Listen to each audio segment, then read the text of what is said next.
What's up, everybody? Celtic Scarecrow just waking up on this Saturday to bring you whenever you get those 10s and 20 views. One thing I missed about having short-ish hair was all the crazy different hairstyles that tend to defy gravity. I literally woke up with another beautiful pompadour, apparently.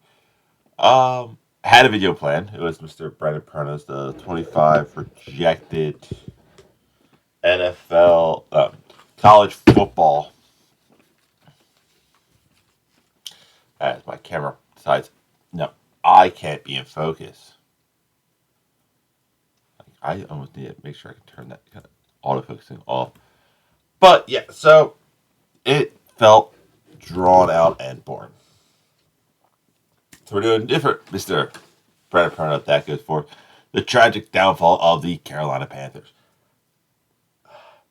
Another thing you might have seen if you watched me during the Super Bowl halftime, the Switch does not like to play the classic games properly. So I decided to, hunt down, find my old Sega, find the Sega that has 80 games built into it, because I want to play great games such as Sega Sports College Football, Winter Olympics,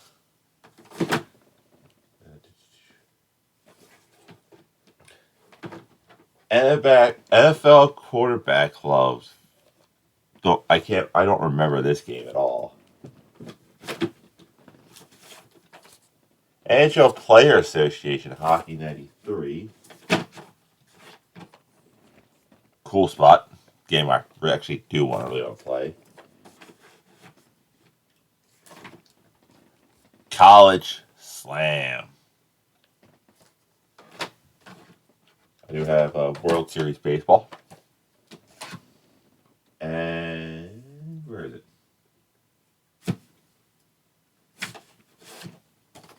Hook.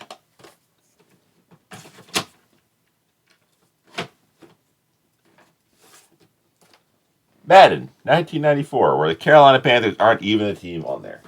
I do have Madden 97, which the Panthers should be a team on that one. But enough of that. Today's video by Mr. Brendan Perna, which I probably don't even have ready here, is called The Tragic Downfall of the Carolina Panthers. Yeah, the tragic downfall of the said Carolina Panthers. Which I feel is a slightly, as my camera decides, I don't need to be in focus anymore.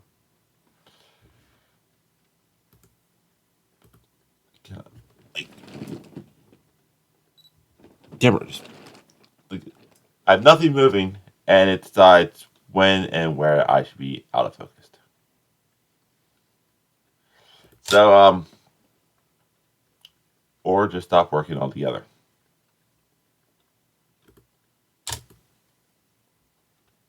Anyway. Yeah, because Carolina never had, we had a great run with Cam Newton, but we had one back-to-back winning season, and we had a great Super Bowl run. But I do feel like that era of Carolina was slightly over-exaggerated at times. We had a dominant team, but we couldn't stay consistently good. That's the weird thing about it. So let's see what a Broncos fan who gets to actually celebrate a Super Bowl win, assholes, says about the tragic downfall of the Carolina Panthers. Also, I will be searching for the Sega pretty shortly. And if I do find it, I might be streaming live on Kick later today, playing some Sega Genesis games. So, enough of that. Let's get to the video. Take it away, Mr. Brendan Perna. We mostly talk about the Denver Broncos playoff drought following their Super Bowl 50 victory, but we rarely... You guys got lucky. That was all defense that won you that game. Really talk about the team that lost that game, the Carolina Newtons. Today, I will reveal how... Sir. No, that team was a lot more than just Cam. The Panthers went from a Super Bowl contender to possibly one of the worst run organizations in football, and how the problem is even greater than we think.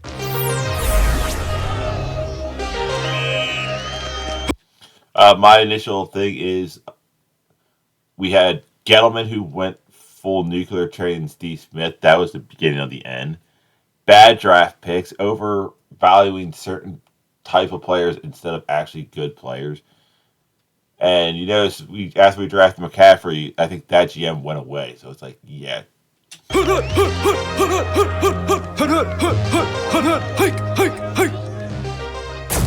Since Super Bowl 50, the Panthers have missed the playoffs 7 out of 8 years. Had 6. But this is Carolina football. Great season, bad season. Good season. That's actually a mid-season. And then just downhill from there. 6 seasons with double-digit losses. They willfully traded away their 2 best offensive weapons and have fired their head coach mid-season on 3 different occasions, which definitely does not rule. Rule of thumb, make better decisions. Probably the most obvious symbol of the Panthers' downfall was the rather rapid decline of quarterback Cam Newton, who went from the unquestioned MVP of the 2015 season at the age of 26 to a guy who couldn't stay on the field in his final 5 years in Carolina. I was at this game. I was sitting there actually joking with a Panthers fan and a Steelers fan who was 2 guys who were friends that I happened to sit next to.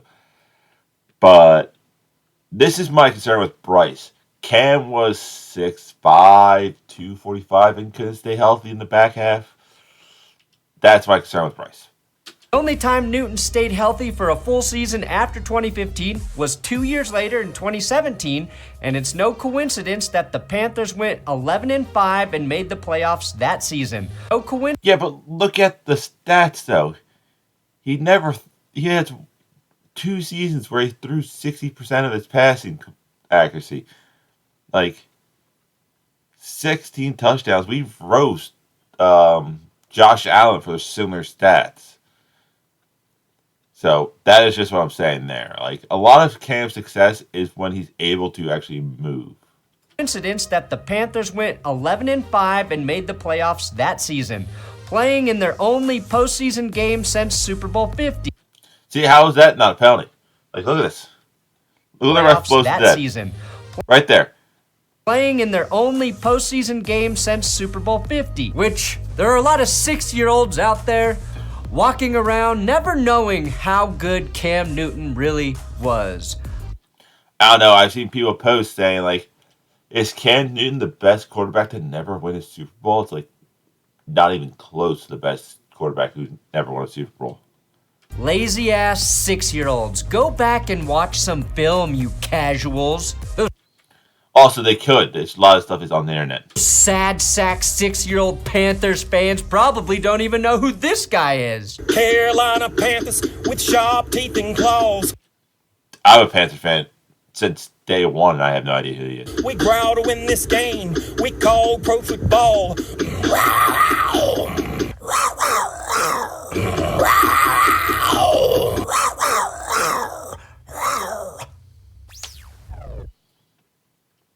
That has to hurt your vocal cords. Everyone always worries about how much money they have to spend during the holidays, but I'm not being paid by Bridge, so I was wondering what the hell's going on there. Slightly skipping ahead, because I don't get paid by Bridge, and it's not. If it was his own coffee, I would let it go, but it's a product, so. here are the quarterbacks that Carolina had to trot out while Newton was sidelined a total of 18 games in his final half-decade with the Panthers. Derek. Yeah, this is why you should always kind of draft a quarterback. I hate to say it, but the Packers do it right. Anderson, Taylor Heineke, pre-XFL, Kyle Allen, and Will Grier. It's hard to win games when your quarterback, who was making $20 million a year, back when that actually meant something. Also, look at the bad value backups they had. They didn't have a plan for post-Cam. So that's the problem. Was sidelined. After that nice 2017 season by Cam Newton, Carolina underwent an ownership change after Jerry Richardson was ousted. Enter $2.2 billion from David Tepper, who had a 5% ownership stake in the Steelers prior to going all in with the Panthers. So far, Tepper's $2 billion has purchased him 30 wins and over 60 losses. But this team was also rocked by the surprise retirement of former Defensive Player of the Year Luke Kuechly, who suddenly stepped away from football at 28 years old after 8 seasons of all-pro level play. I saw a post saying our 28-year-old, the Hall of Famer besides Patrick Mahomes, Luke Kuechly. 28 is and seems young for retirement, but 8 seasons in the NFL is brutal. Kuechly had 7 Pro Bowls for his team in those 8 years. He was basically like the Christian McCaffrey of the defense. That sparked what was basically a complete overhaul for the Panthers in 2020. A season before, they had let Ron Rivera go mid-season, which was kind of a strange... 2020 seasons are kind of weird. That COVID year was just a weird year of football. Like, how good were some teams? Like, that changed practice styles, practice timing, all that stuff due to the pandemic. Move for a coach who had been there 9 years and won 3 playoff games, but we'd soon learn that was not a one-off move for the Panthers and their new owner, David Tepper.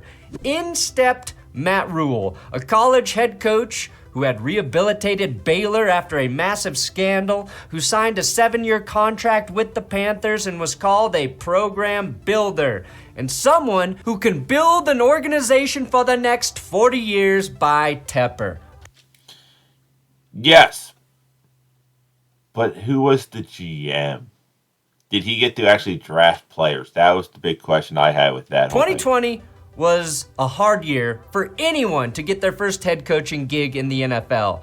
You had to deal with all of the COVID protocols, there was no preseason, the draft was weird, and the schedule was always shifting and players were dropping like flies. The Panthers had signed Teddy Bridgewater after he went 5-0, filling in for Drew Brees with the Saints a year before. But that turned out to be more of a result of that sweet, sweet Sean Payton magic than a real Bridgewater renaissance. 2 gloves was not the answer for Matt Rule. Neither was old Sam Darnold, who joined the team. Here's where I think Carolina start getting, like, part of the giant issue. You trade for Sam Darnold.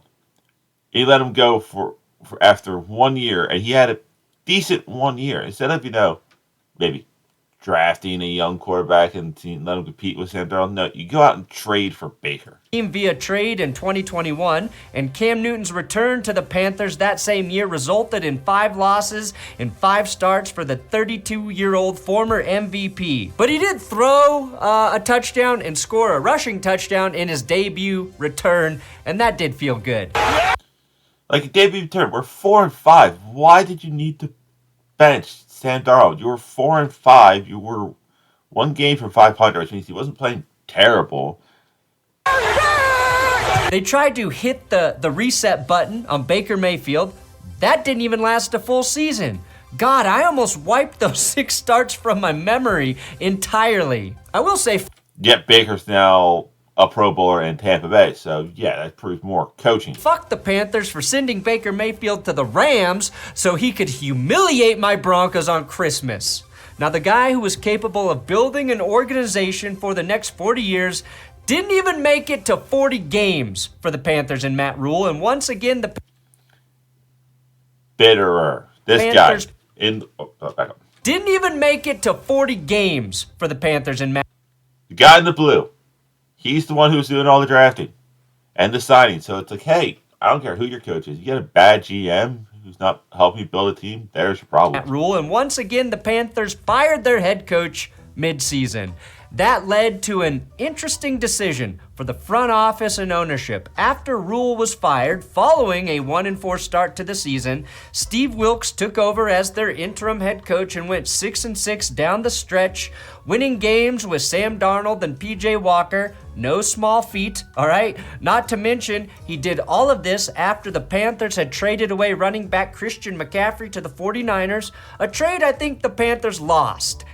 Yes, we didn't get a first round pick for the guy. I don't know how we did not get at least one first round pick, but no fitter, he probably would not have drafted a quarterback to, build around. Lost hard, by the way.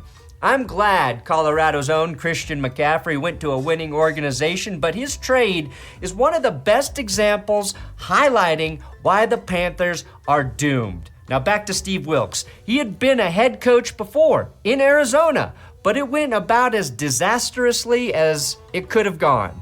And 2-14 season. Drafted, I think, Josh Rosen over Lamar Jackson.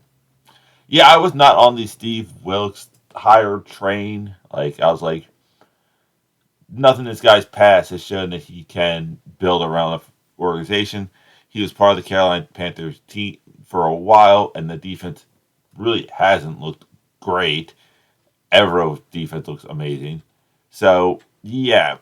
But him getting fired in Frisco, that doesn't make sense. Season later, he was done. But let's cut him some slack. His quarterback that year was Josh Rosen. What do you think of this kid, Josh Rosen? Everything Josh does is easy. Yeah, it's just so fluid, and except for bouncing slants to receivers. When David Tepper He was the head coach, and he didn't opt out saying, hey, not him. promoted Wilks to the interim head coach, he said he's in a position to be in consideration for that position.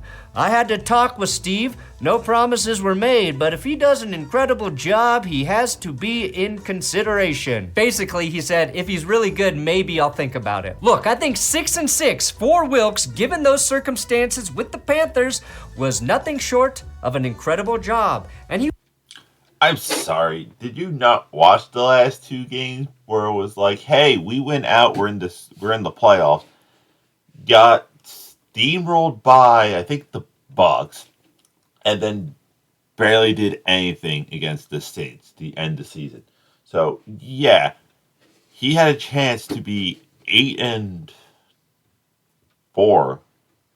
make the playoffs, and I would have been his head coach. He was beloved by his players, as he has been throughout his entire career. Derek Brown said, I'll speak for everybody in that locker room and said that, we want Coach Wilks to be our next head coach. That's for sure. And, I think every single week when we're to come in, he's going to tell you exactly how it is. Shaq Thompson, one of the longest tenured Panthers, said this: we ride behind Wilks. He came in here, he's a true alpha, he's a true leader, and guys follow behind him. Mark Davis and David Tepper really are the Spider-Man meme when you think about it.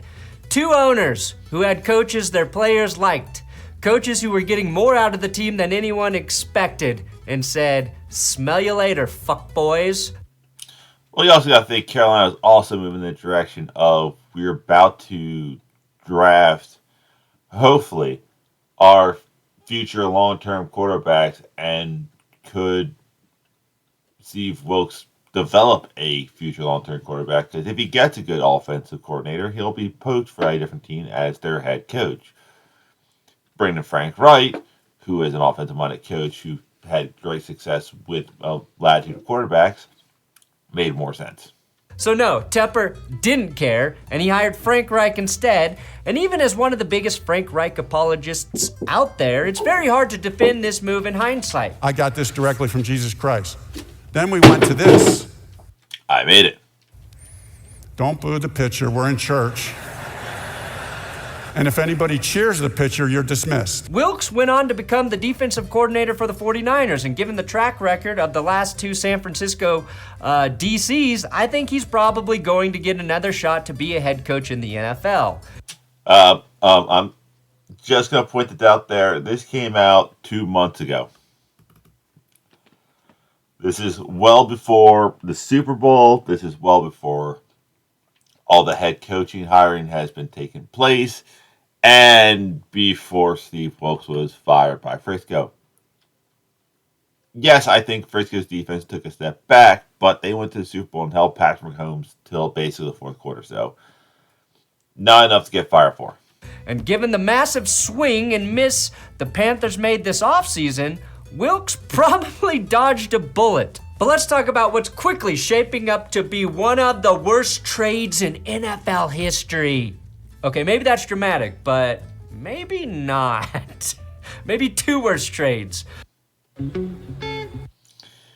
Yeah, if Bryce Young doesn't pan out, yeah, we screw the pooch there. That's all I gotta say there. We gave up a top tier receiver and a first round draft pick to move up 9 spots to get a quarterback that didn't look anything like CJ Stroud, who shouldn't have won Rookie of the Year, but won Rookie of the Year, and even Brock Purdy, who's in his second year. So, yeah. Very familiar with the deal at this point, how Carolina got Bryce Young. They sent wide receiver DJ Moore, the 9th overall pick, which did become Jalen Carter, a 2nd round pick, which became Brenton Strange, and a 2024 1st round pick, which is currently the number 1 overall pick, all for Alabama quarterback Bryce Young. But it's not just the trade up and the loss of DJ Moore, it's also the Christian McCaffrey trade that killed this organization. I don't really need to rehash the Bryce Young versus CJ Stroud dynamic more than I already have on this channel. I've done entire videos about both of those rookie quarterbacks. Suffice to say that I'm a firm believer you cannot judge a rookie quarterback until his 3rd year. we're talking about Stroud as a potential MVP in his rookie season, while we're talking about whether Bryce Young has the arm strength, stature, and athleticism to be an effective quarterback in the NFL. In terms of compensation, Stature, he didn't get that many balls actually knocked down at the line of scrimmage, which was my big fear. He stayed healthy the entire season. I will agree with the arm strength. I'm a little question on that, but how much of that is him not having proper footwork and throwing off his toes and not stepping into it? though, Carolina got fair value at the time for Christian McCaffrey. 4 No, we didn't. draft picks, a 2nd, a 3rd, and a 4th in 2023, and a 5th in 2024. Except the 49ers are really good, and we're even better with known robot Christian McCaffrey, so that 2nd was basically a 3rd, and so on. Then Carolina packaged that 2nd with receiver DJ Moore to move up and get Bryce Young at pick number 1. They kept wheeling and dealing the picks they acquired from McCaffrey, and Bitterer. He has killed this organization, and unless we really have a big offseason, which I will do a video on mock drafts and the trades I would move and the free agent signings I would do sometime. they've ended up with Bryce Young and 3rd round edge rusher in DJ Johnson. Meanwhile, McCaffrey ranks 1st in almost every statistical running back category, And he stays healthy. DJ Moore is on pace to break Brandon Marshall's single-season receiving record for the Bears. So Carolina got rid of not just their I don't think he did. 2 best offensive playmakers, but 2 of the best offensive playmakers in the NFL, and then drafted a quarterback who is in most need of playmakers to be successful. Now, I understand sometimes you got to move a player to get draft picks, right? To build your team.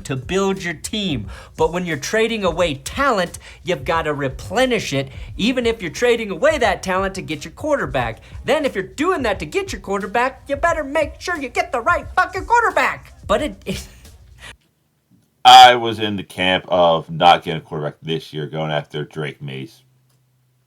Well, I was in getting a quarterback last year, but I was in the camp of going after someone like Drake Mays this year. It gets worse than that. Stick with me. It's fair to wonder if Frank Reich would still be the Panthers head coach if he had gotten his way and been allowed to draft CJ Stroud. And honestly, you don't really have to wonder. The answer is yes. Absolutely, he would still have a job. David Tepper, in his first press conference after firing Frank Reich, said, Originally, we were going to go to the number 2 pick, and we thought we would get CJ because we thought the Texans were going to pick Bryce.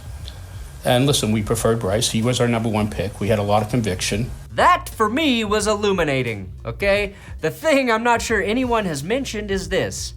Carolina had to add DJ Moore to the mix to move up to that number 1 spot.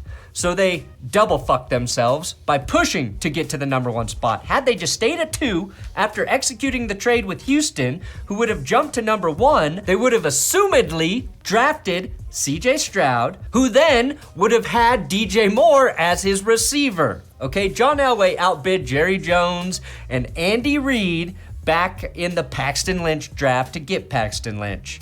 Yes, Carolina, this is your Paxton Lynch draft. I'm not going there, sir. Bryce Young, I think, needs to trust his receivers a tiny bit more, and at the same time, he needs receivers in an offensive line. Let that sink in. Tepper also said that it was nearly a unanimous decision among the coaches and scouts to go with Young over Stroud. Yeah, there is a very famous video of the quarterback coach talking to C.J. Stroud saying, yeah, when we get you in Carolina, like, it seemed like head coach and quarterback coach wanted Stroud, and GM and head owner wanted Bryce. So they won. Huh. I wonder who kept it from being a 100% unanimous decision. And I wonder if that guy's input mattered. And now I'm wondering if Frank Reich was the only person with the balls to say no to David Tepper, to have a differing opinion from David Tepper. There's different philosophies in ownership. You know what I mean? Some owners kind of stay away and don't engage a whole lot. Other owners do. It hasn't been fun. You know, it's not fun. Those meetings aren't, I wouldn't characterize them as fun meetings. What's just as concerning for Panthers fans as the start of Bryce Young's career is the level of involvement that David Tepper has with the day-to-day football operations in Carolina. Yeah, he says he's going to go hands off a little more with Canellis. I hope so. For the love of God, like, I have no issue with the owner, being there, kind of just understanding what's going on. But owners should be more like flies on the wall, just kind of like, hey, I want to trust you guys to do your thing. I just want to know kind of how we're approaching. So that way, if he wants to be more involved with the draft, he can go, oh, yeah, we're running this style of offense. So, hey, what about this guy here? The job of an owner is to not meddle. It's to sign checks and leave the football people alone. Snapping necks and cashing checks. Take a page out of Walmart's book, okay? Spend a ridiculous amount of cash to hire the correct head coach, replace the field twice a season, build a big-ass video board, improve the fan experience at games, and then just get out of the way. Well, to build a big-ass board like you just said, the Panthers would need to be able to own their own stadium. That is probably their biggest issue right now. They don't own the stadium. So they can't make just like, hey, we need to improve this, this, and this, because the city would have to also be like, yeah, go for it. Get out of the way. They're doing it right. But that's not Tepper's style. Sir, Perna, how has the Broncos done these past couple of years? About the same as Carolina, maybe a few more wins, but still missing the playoffs. Yeah, that's close. He's closer to Jerry Jones than he is to Rob Walton. I want me some glory hole. Tepper is the third richest NFL owner with a net worth over $15 billion that he racked up as a hedge fund manager. He's considered the greatest hedge fund manager of his generation. He prints freaking money, but he's turning the Panthers into a poverty franchise. Tepper is, putting it mildly, kind of just a strange dude. He once bought the mansion of a Goldman Sachs executive who passed him up for a promotion just so he could demolish the mansion and build a new one in its place. I don't care. That is a gangster move. And that's the kind of moves I want from an owner. He also said in a 2010 New York Magazine profile that if someone is an asshole, like a waiter at a restaurant, I think I could just buy this place and fire that guy. That's some small dick energy. Wait, actually, David, do you want to buy my YouTube channel then fire me? You want to buy this channel and fire me? Boy, that would teach me a lesson. Oh, price tag is... He and I have different ideas of like small dick energy. Just like, oh, you passed up on me. That sounds like someone who's like wants to prove everybody wrong. 12 million? And then just get rid of me, Dave. Howdy, folks, and welcome to the Hillbilly Kitchen. Today, we're going to be making 2 ingredient. So I'm not sure he's I try to the guy you want running the show. When he bought the team, Tepper said that he wanted to run the Panthers like a hedge fund. And I have no idea what that means, but I know it has not worked. Yeah, the man needs to practice patience a little more. Like, let things grow and no, fire the people who actually put together a crappy team who made bad trades, which you finally did this season, Fitter. God damn, Morgan better fix this team. I think football teams are different than hedge funds. Wait, no, I know they are. Tepper inherited an 11-5 team in 2018, and since then, they've gone 30-63 and counting. When Tepper... Yeah, but this is also Luke Kuechly retired, Cam Newton couldn't stay healthy, quarterback carousel, the division getting better, COVID, bad GMing, so how much of this is really the owner? Tepper fired Frank Reich after just 11 games with the Panthers, the shortest stint in 45 years. He followed it up with a really bizarre press conference where he mispronounced Frank Reich's name on 2 different occasions, which apparently was no accident according to Mike Florio of Pro Football Talk. Quote, "This is just his way of putting people in their place." Frank Reich. The press conference only lasted 13 minutes and 58 seconds, by the way. He completely froze out Scott Fowler of the Charlotte Observer, who was sitting in the front row and had his hand raised the entire time, which is... It's a press conference. It wasn't a Q&A. Probably not a coincidence, given that Fowler has been extremely critical of Tepper during the last 6 years, and rightfully so. I feel bad for Panthers fans, I really do. Bad ownership is the one thing you cannot fix in the NFL. It's like a genetic defect, or having a small penis, which I think should qualify as a disability, by the way. Makes me feel like Mr. Pernis kind of, he's compensating for something of his own, the fact that how many times you brought that up. Yes, I do get to park up front at Walmart because I have the balls to admit my penis is not enough. At least with a terrible head coach or a bad GM, you know that their days are numbered. But I had Fitterer for 3 seasons. I know it's not always the case. That's not the case for owners. They run the show, and the only thing that can get them to sell the team is pissing off other owners. They can commit a lot of fucking crimes, and that's not going to get them ousted if the other owners are happy with them. Dan Snyder, Dan Snyder, Dan Snyder, Dan Snyder. Or doing Blue Jeans Friday like Jerry Richardson, so you could talk about how women's butts looked in those said jeans. Now, I'm not sure a phenom assistant like Ben Johnson would be interested in... He went nowhere. He stayed in Detroit. ...coaching for a guy like Tepper, or that an established veteran like Bill Belichick would want to put up with his shit either. Yeah, Belichick went nowhere either. So the 2 examples you used, Mr. Pernigrant, this is 2 months in down the road. Neither one of them got a head coaching job. I love people, but yet I'm a sinner. Tepper essentially has to find a great head coach and a coach who has the ability to deal with David Tepper. He has to find the very rare man who can fight and win 2 separate battles on 2 separate fronts at all times. Coaching his team and dealing with Tepper. Is there hope for this team? I'm really not sure. It's hard to spin this positively after saying what I said in this video and remembering this team, despite having the worst record in the NFL right now, does not even own that pick. See, if I'm Canel's, the first thing I'm doing with Tepper is saying, hey, we all heard this rumors about you. How involved do you like to be? If you sit back and let me do a job, let me do the job. Like, you hired me for a reason, sir. Back off for at least the first 2 seasons, and if it goes downhill, then get involved. Maybe that's not the worst thing, given their recent draft history.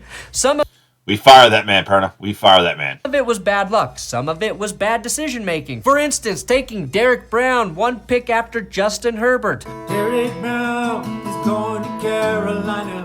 Or a year later, that was the last year we actually had a good GM. When they took J.C. Horn over Patrick Surtain and Micah Parsons. And a year later, they took Ike Yeah, Derek Brown's era was the last one before Fitterer took over. That's That's where I'm going with this. Like, this is like 2021 up draft was Fitterer, and you can see not great pick. Well, just about everybody would have been better in the first round. The Panthers still own 6 picks, however, thanks to the final piece of the McCaffrey trade, and they've got the opportunity to either build that man's gone, thank God. The supporting cast around Young, or they can take one of the lower echelon guys in a very deep QB class to challenge Young as he enters his second season. If you do that, you do it with like someone like Sam Hartman. David Quinn isn't going there.